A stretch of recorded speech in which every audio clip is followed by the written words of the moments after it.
Hola, ¿cómo están? En esta segunda parte vamos a estudiar lo que son las ondas estacionarias, tanto en una cuerda como en tubos abiertos y cerrados. Vamos a empezar con el concepto de una onda estacionaria. ¿Qué es eso? Son ondas en las cuales ciertos puntos de la onda, llamados nodos, permanecen inmóviles. Se forma por interferencia de dos ondas distintas de la misma naturaleza con igual amplitud, longitud de onda o frecuencia que avanzan en sentido opuesto a través de un medio. Tenemos este ejemplo acá, que es una cuerda que está amarrada en ambos extremos, está empotrada en una pared. Podemos hacer una perturbación justo aquí en el medio. Se van a generar ondas que van a viajar en este sentido y una onda que va a viajar en este sentido acá.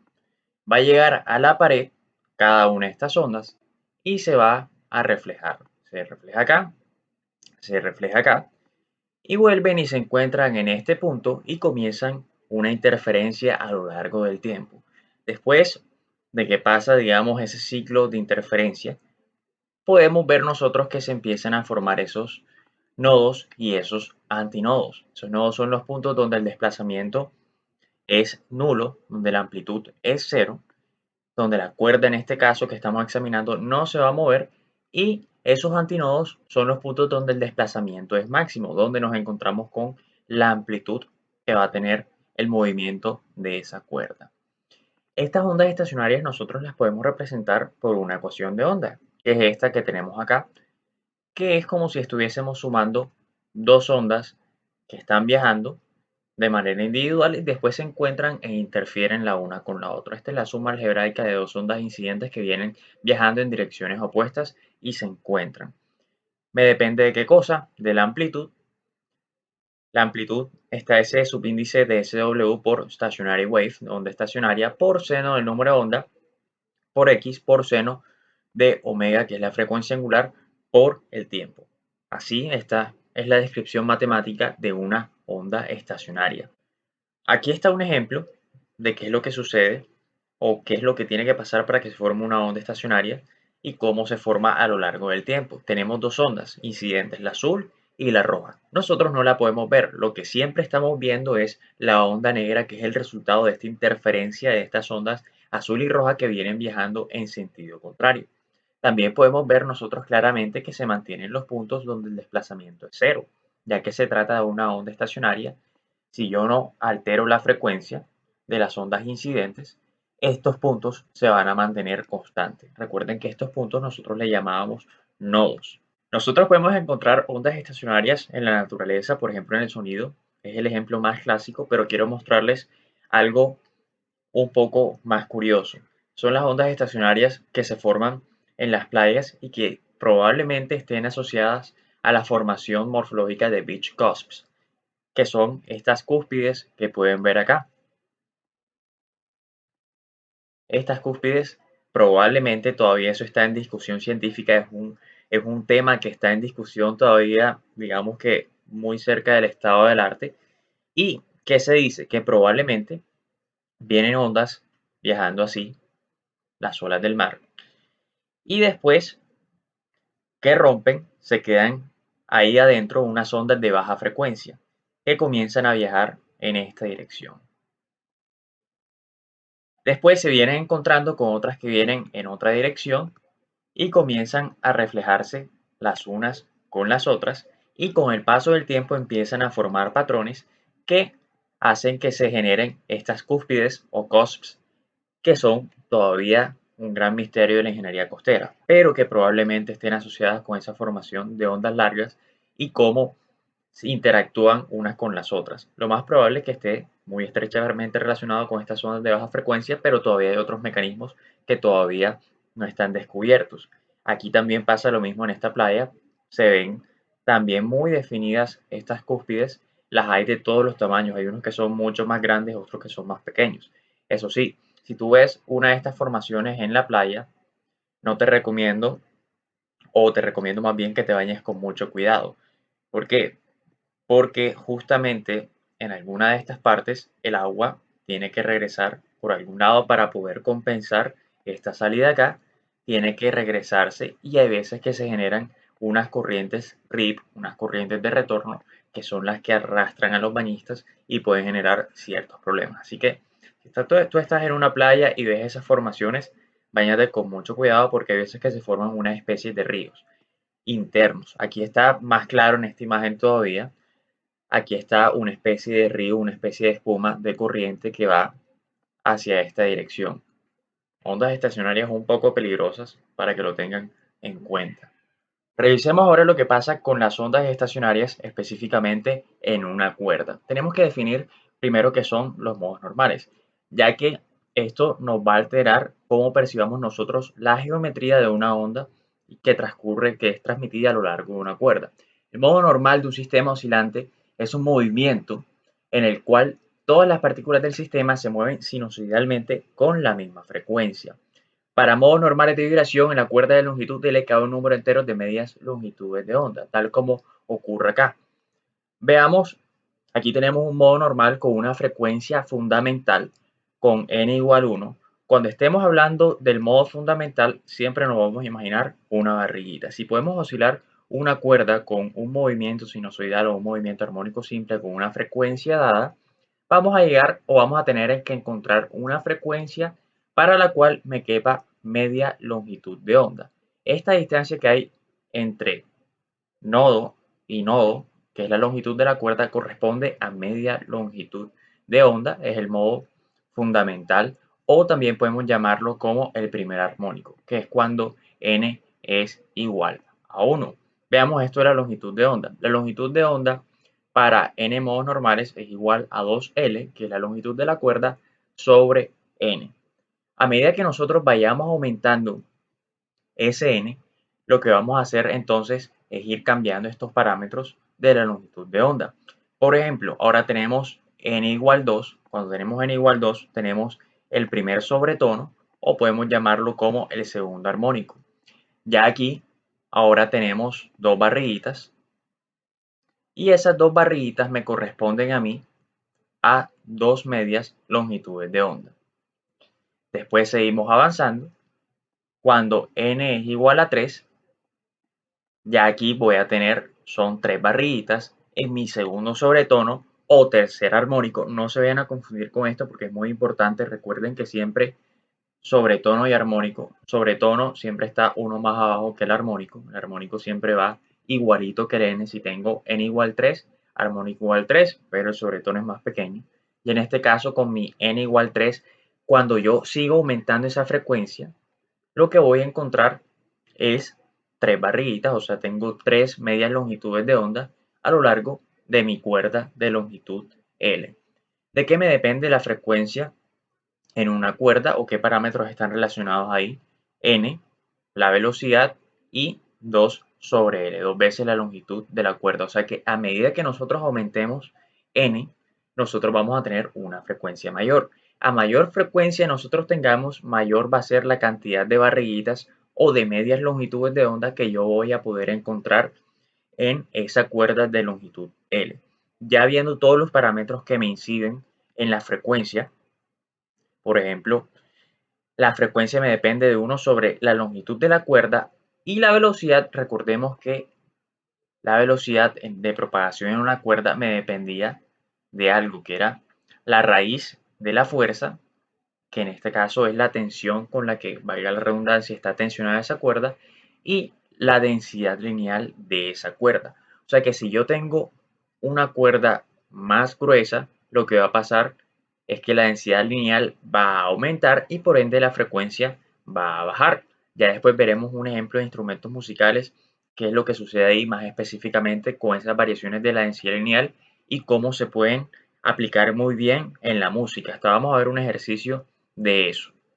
Veamos ahora qué es lo que sucede cuando tenemos una onda estacionaria pero en un tubo. Ya la naturaleza de la onda mecánica no es transversal, sino que ahora tenemos una onda de tipo longitudinal, donde el movimiento de las partículas es paralelo a la velocidad de propagación de esa onda. Tenemos el caso de un tubo abierto en ambos extremos. Ojo que si está cerrado en uno ya la dinámica es diferente porque es otro fenómeno, con una pequeña variación. Vamos a ver qué sucede. La longitud de la onda acá me depende de esto.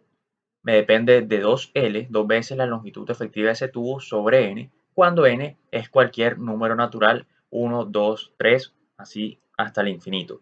Y la frecuencia f sub n me depende de n por la velocidad sobre 2 veces la longitud. Vamos a ver el ejemplo clásico, que es cuando n es igual a 1, comenzando por este gráfico. Vemos que se me forma un antinodo acá, un nodo en el centro y otro antinodo justo en el siguiente extremo. Analicemos más en detalle. Recordemos que en las ondas longitudinales, en un gas, por ejemplo, lo que se generan son zonas de baja presión y zonas de alta presión. Por ejemplo, aquí en esta parte de acá, donde está el antinodo, es una zona donde vamos a tener el máximo desplazamiento, donde se va a lograr la amplitud tal y como se muestra en este gráfico de acá o aquí en este otro extremo. Y justo en el medio ese desplazamiento va a ser cero. El desplazamiento de las partículas ahí es igual a cero. Y esta notación que les voy a hacer es muy importante. Si yo tengo un máximo desplazamiento de las partículas, ¿qué creen que ocurre con la presión? Hombre, la presión ahí es muy baja y es nula. Caso contrario pasa cuando las partículas están quietas y su movimiento es cero. Ahí su presión va a ser máxima. Entonces, ¿qué podemos concluir? Que en estos tubos los antinodos de desplazamiento son nodos de presión y los nodos de desplazamiento son antinodos de desplazamiento por la explicación física que les acabo de proporcionar. A medida que nosotros aumentamos la n, como teníamos en las cuerdas, nosotros veíamos que iban a aumentar el número de barriguitas. Dale con n y 2, eso se va a cumplir. Tenemos más medias longitudes de onda a lo largo de ese tubo con nodos, antinodos, pero si sigo subiendo a n igual a 3, la cosa me cambia un poco. Entonces ahí es para mostrarle que no es similar, es un poco distinto a lo que pasa con las ondas estacionarias transversales, que son las que ocurren en una cuerda que está sujeta en ambos extremos. Veamos ahora con un tubo que está cerrado en un extremo. Ya me cambia ahora los factores de los que me depende la longitud de onda. Va a ser 4 veces L sobre N. Y N nada más va a ser para múltiplos impares. Ojo con eso. Nada más puedo utilizar 1, 3, 5 y así sucesivamente. Números naturales impares. Y la frecuencia entonces va a ser N por la velocidad sobre 4 veces L. Entonces miren la geometría que va a tener eso ahí adentro, va a ser un poco diferente. Aquí voy a tener un antinodo, aquí voy a tener un nodo de desplazamiento. Miren aquí, desplazamiento máximo, aquí desplazamiento mínimo. Justamente tengo antinodo de presión, perdón, antinodo de desplazamiento es un nodo de presión, tengo un nodo aquí en este extremo de desplazamiento, por lo que es un antinodo de presión, o sea, donde los niveles de presión son máximos. Ahora sí veamos el ejemplo de qué es lo que sucede con los instrumentos musicales, específicamente el de las cuerdas de una guitarra. Una guitarra está conformada por 6 cuerdas más gruesas hasta unas más delgaditas. La cuerda más gruesa es Mi, que tiene una frecuencia de 82 Hz. Después viene La, Re, Sol y otra vez hasta el final, hasta llegar a la sexta o la primera, que es Mi, pero que tiene 2 octavas más arriba, que está en 330 Hz. Y miren cómo podemos relacionar esta ecuación de acá. Entre mayor sea la densidad lineal de una cuerda, entre mayor sea ese grosor, entonces va a disminuir la frecuencia. Por eso es que la cuerda más gruesa de una guitarra, que es esta de acá, la número 6, es capaz de emitir sonidos más bajos, asociados a frecuencias más bajas. Y las cuerdas más delgaditas, que son las que están normalmente en el jet de nylon y son más finitas, son capaces de emitir sonidos más agudos, como este Mi que está a 330 Hz. Y miren que la longitud también influye. Si yo quisiera, cambio de instrumento ahora, tengo un bajo. Aquí no sé si se han puesto a pensar cómo es un bajo. Un bajo es un poco más largo que una guitarra. ¿Y por qué precisamente es más largo que una guitarra? Resulta que si yo aumento la longitud de las cuerdas, lo que voy a hacer es generar frecuencias más bajas aún. Y por eso el bajo tiene una longitud más grande y también sus cuerdas son un poco más gruesas que las de la guitarra. Tienen una densidad lineal mayor. Vamos un poco aquí, ya digamos que en la vida real, cómo es que funciona la guitarra. Pasamos de ese esquema a la realidad. Estas son las 6 cuerdas de una guitarra. Esta es la cuerda número 6, la que tiene un sonido más grave, para que vean que no es carretilla lo que les estaba hablando. Y esta es la que tiene el sonido más agudo, es la que tiene los 330 Hz, que es el Mi. A medida que yo voy bajando en las cuerdas, todas tienen la misma longitud, pero tienen densidades lineales diferentes y están todas afinadas prácticamente con la misma fuerza. Así que podemos tal vez despreciar eso. Si yo comienzo a juntar esas distintas frecuencias entre sí, puedo tener sonidos más interesantes. Si yo, por ejemplo, toco la cuerda de sol, que es la cuerda número 3, que está a 196 Hz, voy a tener este sonido. Este es el sonido de sol. Pero nosotros en la radio no escuchamos eso normalmente, escuchamos sonidos mucho más completos y armoniosos. Para eso, lo que se hace es inventarse los acordes. ¿Y qué son los acordes? Son juntar varias frecuencias distintas que tienen una base que van a sonar un poco más bonitos y que llenan más, son más agradables. Por ejemplo, voy a tocar el acorde de sol mayor que tiene esta nota de acá, que es un sol, que está 2 octavas más abajo que este, tiene un si, tiene re, tiene nuevamente sol y las notas subsiguientes también, tiene otro sol por acá bastante agudo. Vamos a tocarlo para ver cómo suena. Recordemos el sol solo, cómo sonaba. La nota de 196 Hz era esto. Ahora voy a hacer el acorde que les mostré.